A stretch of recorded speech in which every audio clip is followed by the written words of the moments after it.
Dirty tricks alleged as voting takes place in critical NSW byelections. The Nationals are being accused by Labour of dirty tricks in two crucial byelections in Murray and Cootamundra over messaging the ALP alleges is attempting to masquerade as official NSW Electoral Commission material. Nationals volunteers, including a staff member in Deputy Premier John Barilaro's office, have been wearing fluorescent orange vests and handing voters a leaflet informing them, "You don't need to number every box." Labour alleges the tactic is aimed at tricking voters into believing they are distributing official NSW Electoral Commission material. The Nationals are running a just vote once strategy in the byelections in a bid to reduce the number of preferences that might flow to the shooters' candidates who are their main threats in the seats. The Berejiklian government has released draft legislation that would introduce a new offence of prohibiting a person from displaying material that falsely appears to have been authorised by the Electoral Commission or Electoral Commissioner. NSW Labour General Secretary Kyla Murnane said, "The National Party has been up to their same old dirty tricks during these byelections, showing their desperation to retain the seats of Murray and Cootamundra. The Nats have taken these areas for granted for way too long," she said.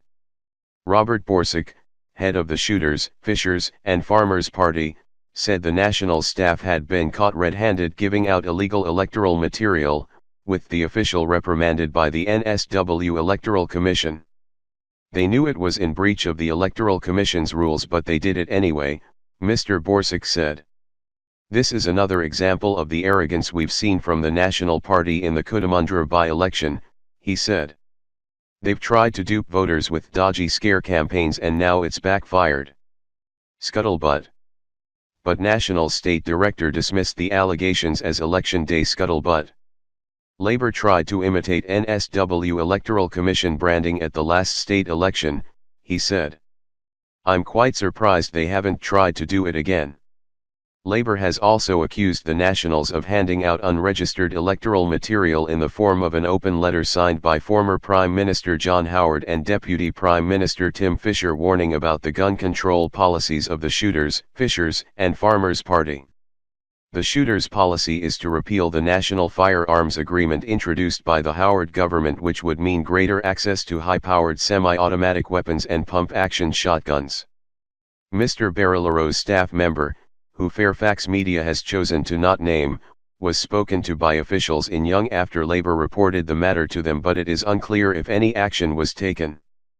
The NSW Electoral Commission has been contacted for comment. Premier Gladys Berejiklian flew into Griffith in the seat of Murray on Saturday morning, while Mr. Barilaro has visited Griffith and Cootamundra.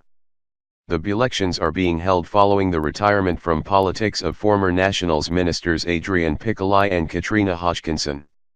A third byelection, which Labour is expected to win comfortably, is being held in the Sydney seat of Blacktown after former NSW ALP leader John Robertson retired from Parliament.